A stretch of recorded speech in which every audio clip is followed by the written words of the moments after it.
Good morning, Bucknutters. Welcome to the Bucknuts Morning 5 here on Friday, February 3rd, 2023. I am Dave Biddle. I'm very happy to be joined by Jonah Booker for his usual Friday visit. All right, JBook, let's decipher what the Ohio State's coaches really meant to say when they met with us earlier this week. Actually, they were pretty candid. We don't really need to translate too hard, but I always have fun kind of like trying to translate what some of these guys really meant to say, some of the messages they were trying to get across, JBook. Let's start with Ryan Day. Now, Kirk Herbstreit, as you and I have talked about, and many people have, let it slip. Well, I don't know if he let it slip that Ryan Day told him that he was strongly considering giving up play calling duties. I think that surprised a lot of people. And, we got a chance to ask Ryan Day about that on Wednesday. And, he gave a little bit of a convoluted answer, said Brian Hartline's going to get a chance in the spring to call plays. I don't know, man. I'll believe it when I see it that Ryan Day gives up play calling duties. What do you think, JBook? Yeah, I think it's going to be a situation, Dave, to where Day will definitely have his hand involved. I think this is a situation where he will like to gradually take a step back. I think this is going to be a multi-year type of process, Dave. You look at Brian Hartline, you look at Ohio State, all the weapons that they have. I do not think Day is just going to say, "Hey, here, it's the keys to the offense. Go at it." For a first-time play caller. So Brian's going to be able to get his opportunity to get his feet wet with the play calling duties this spring, depending on how it goes, that can continue to parlay into him calling plays in the fall during the season. But I truly believe that Day will have a hand in the actual play calling, be able to veto Brian, be able to help him out when he gets stuck. But overall, looking at it globally, it's a situation that I believe Day needed to do. I feel like he needs to be able to get his arms around the entire program, being able to double duty as far as a play caller, being able to manage the program. That's a lot to ask. You look at the last couple national championship coaches; they've delegated those duties to a specific coordinator to handle. No doubt about it. All right. Yeah, I'm with you. I think, especially this year, first year starting quarterback, first year starting center. Maybe not the best year for him to completely give up play calling duties. Yeah, he'll definitely be at the very least heavily involved. And he even said that he's going to be involved. Hmm. It's no secret. All right, the next one. We don't have to decipher this one too much at all. The Marvin Harrison penalty. Our guy Steve Hellwagon doing great journalism, did a great story on it. Asked Ryan Day about it. And normally a coach isn't going to say anything about it. After the game, Ryan Day gave a very politically correct answer. He wasn't in the politically correct mood the other day, though, JBook. Again, we don't have to decipher this one too much. Ryan Day felt it was, he didn't use this term, felt it was BS that targeting penalty was overturned. It was targeting by every letter of the law. It doesn't have to be, too many people don't understand the targeting penalty. It doesn't have to be helmet to helmet. It's any, as you know, it's any forcible contact to the head or neck area by any part of the body, including the shoulder. So it's absolutely ridiculous that got overturned, as we all know. And Ryan Day, maybe didn't say it as forcefully as we have, but, I liked what he had to say, JBook. What'd you make of that? I like what he had to say. It's a bitter pill to swallow. I mean, the flag was thrown on the field, Dave.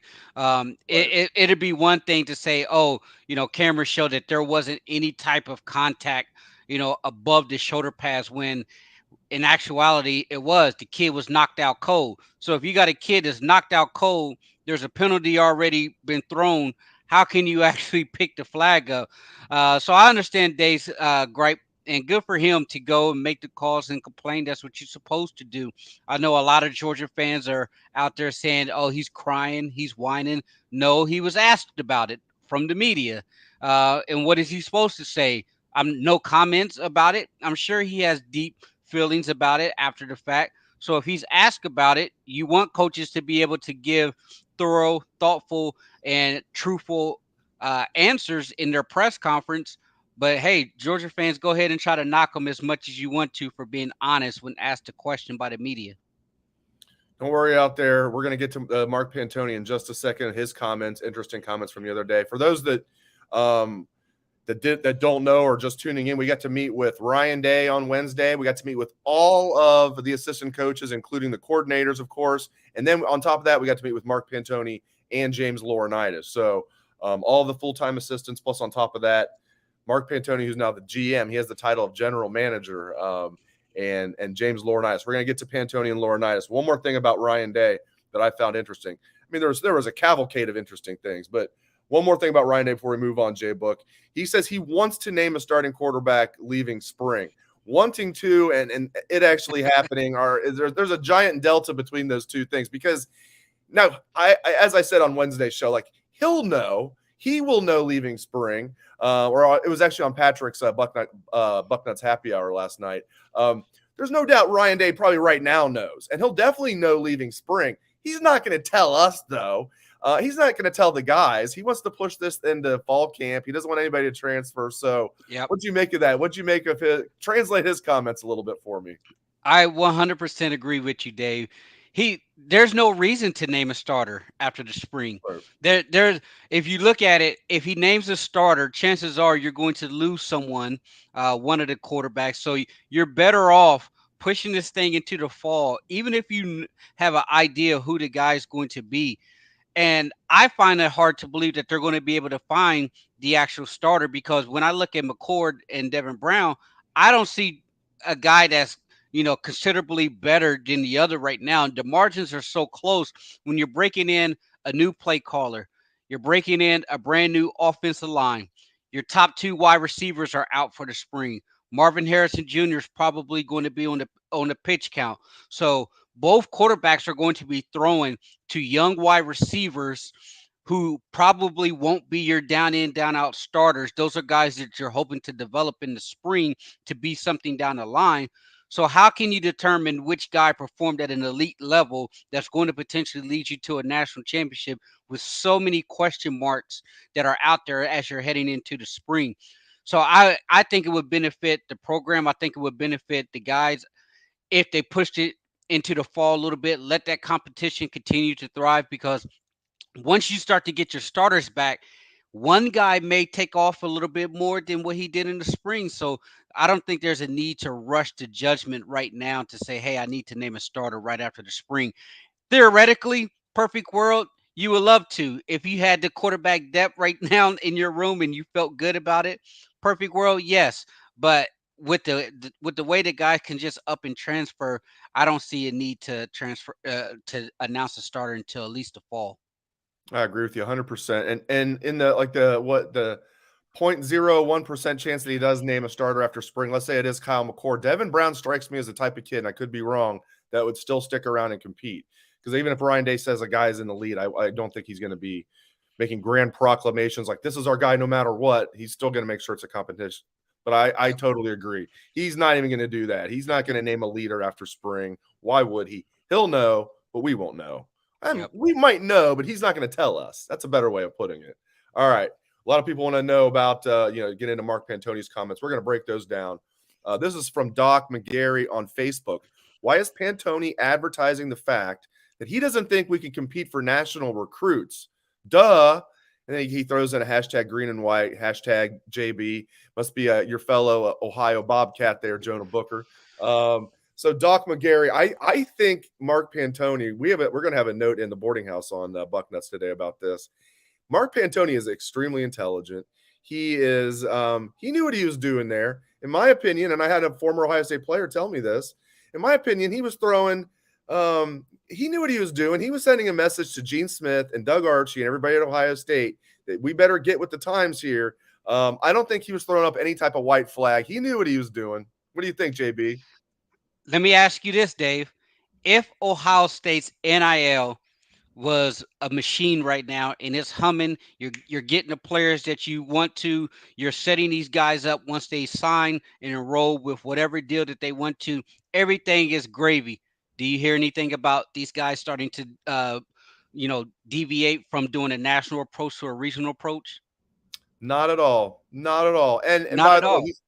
and do we really think Ohio State's going to stop recruiting nationally? No way. Now, to be clear, his comments were, for those that didn't hear, was just like, we're going to have to, recruit more regionally, Ohio, Midwest. It seems like there's more of a hit rate as far as once those kids commit, those kids not decommitting, those kids not chasing the NIL as much. And he said, we're still going to recruit nationally, but after going through this for, a full cycle now, they now realize if you're going after a kid far away from Columbus and he makes it clear that NIL is the top priority for him, you might want to get out of that business.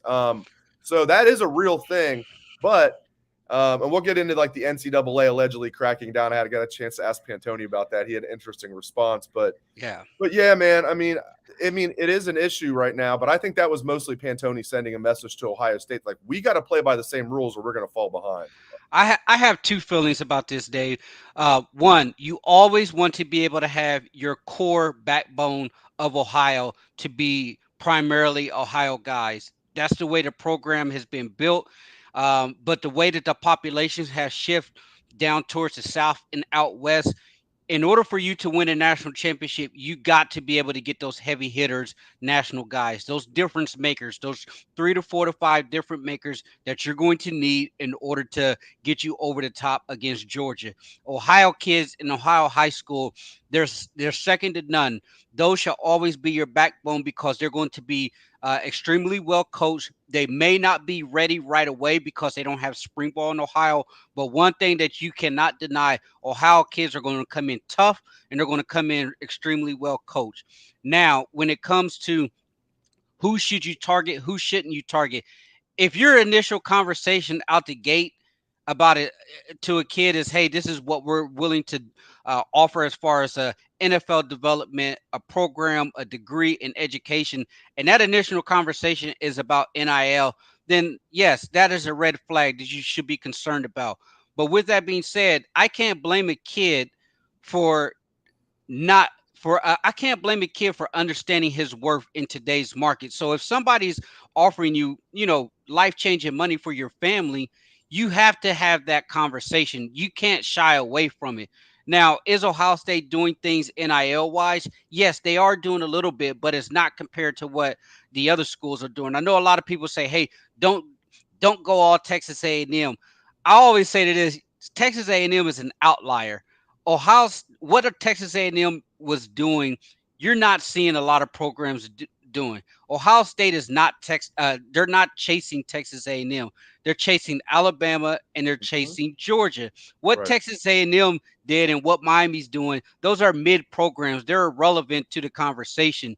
Ohio State can get enough hardcore talent within the region, but in order to get you over that hump to win a national championship, you still, regardless, have to find a way to get those 3 to 4 to 5 different makers that are those 5-star prospects that you're going to have to battle Alabama and Georgia for. Beautifully said. Beautifully said, my man. One more thing on Pantoni, and we'll move on to Laurinaitis. So there was the report from Ross Dellinger, who does a really good job for Sports Illustrated, saying the NCAA, and this wasn't just his opinion, he like broke it down.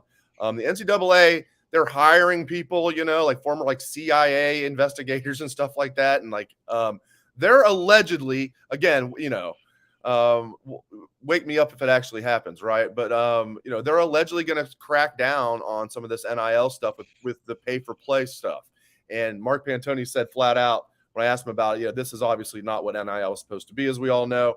And I asked him, well, are you optimistic, or it must make you feel good that at least there's this report out there that the NCAA is going to crack down on? And he goes, well, yeah, kind of shrugged his shoulders. He's like, if it actually happens, So I think Right. he feels the same way we do. What do you make of that? Do you feel like they're now maybe is the ball is rolling the right way, and they might actually get some regulations in place with NIL? Or are you not buying it? I'm not buying it, Dave. I mean, there's no way the NCAA is going to be able to crack down. Once the toothpaste is out the tube, it's over. They just need to be able to find a situation to where they can have a happy medium and to be able to, get their arms around this. Here's the thing about the NCAA. They're toothless because they're so afraid that they're going to get sued. You can't enforce legislation in Ohio the same way that you can enforce legislation in Tennessee, to where the schools can actively and the coaches can actively direct their NIL collective who to go after and who to give as much money to because of their state laws. State laws vary in all 50 states. So how is the NCAA going to come in and try to regulate in one state where they could be sued in another state for violation of those particular state laws? So that's why I say I don't think the NCAA is going to be able to do anything. So if you're Ohio State and you're Gene Smith, you have to ask yourself, why are we trying to follow rules that don't exist, rules that aren't being enforced? Not saying that you need to go out there and pay kids who haven't proven anything, but you need to at least be somewhat competitive in the same realm of the Alabama and the Georgias. If you look at Alabama, Dave, Nick Saban, he just recently came out and said some kid, pretty much try to squeeze him for 500,000 and shake him down for his girlfriend getting a free education into Alabama law school. Yeah. And he told him hit the door. Yes, you're not going to shake down an old grizzled veteran like Nick Saban, but what Alabama is doing is they are all in when it comes to NIL. They just released a video 3 days ago to where their athletic director, all of their sports, Nick Saban, star athletes saying, "Hey, go here to collect, to donate, so that we can make sure our student athletes are paid." They're building a brand new building. So yes, Nick Saban is not going to get shook down for cash, but make no mistake, they are 100% all in on what they're going to do NIL wise in Columbus.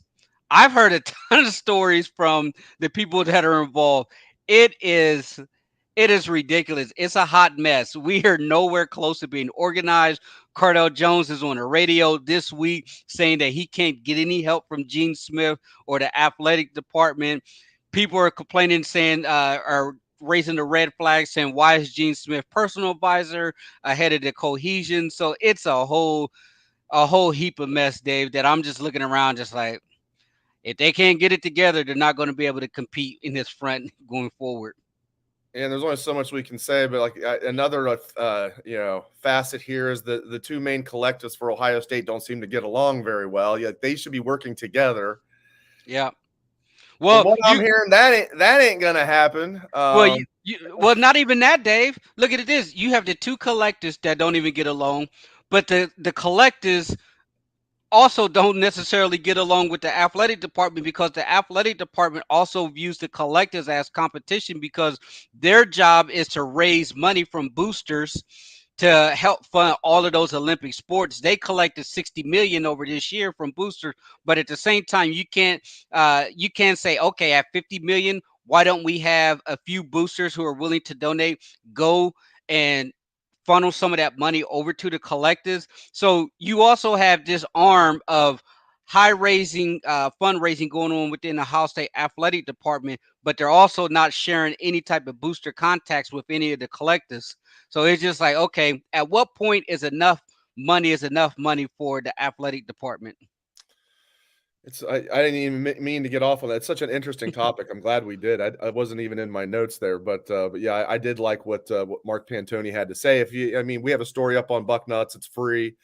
We have the whole video, the whole 20-minute video of what Pantoni had to say. So if you haven't seen that, get on there and watch the video. All right. Also, we have the full video of James Laurinaitis. My gosh, was he impressive! I was having flashbacks to when I covered James at Ohio State. Yes, I'm old enough where I covered all 4 years of him. In fact, I remember on the old Bucknuts front row radio calling James when he was a high school senior. People are like, "Who's this 3-star linebacker from Minnesota that Tressel's getting? Who is this guy?" So that's how far back I go. So I was having flashbacks the other day. Man, he's impressive. And he is the linebackers coach. For those that are wondering, oh, he's coming in as a GA. He's going to kind of help out. Like, no, I mean, he has the title of GA, but he is the linebackers coach. He's going to be running the linebacker room, which is going to kind of free up Jim Knowles a little bit more. I just absolutely love it, JBook. I'm sure you do too. Just get into everything you heard from James Laurinaitis. Yeah, I think it's a home run hire. It's a major win for the program, just getting him back, a wealth of knowledge, a guy that bleeds scarlet and gray. Hopefully he'll be able to maintain a high level play from the linebacker room, but more importantly, he can develop those younger guys, because that's where the future is going to lay with the CJ Hicks and the Gabe Powers, some of those younger guys that are coming in. That's who you want to see James Laurinaitis really make an impact with. So I think it's huge for the program. Hopefully, it gives Jim the opportunity to really increase his role with the defense, help with the back end. It's important, Dave, because I think the offense has all the tools and all the weapons to be right back in the hunt for the playoffs. But it's going to come down to getting that defense playing at an elite level. If James can help that, by all means, let's go. He can't. One of the viewers here said get him out on the road recruiting. Because he's a GA, he can't hit the road because they are only allowed to have a certain amount of coaches per NCAA rules who can be involved as far as traveling to visit recruits. Now he can talk to recruits once they come and visit, but as far as hitting the road, he's not able to do that.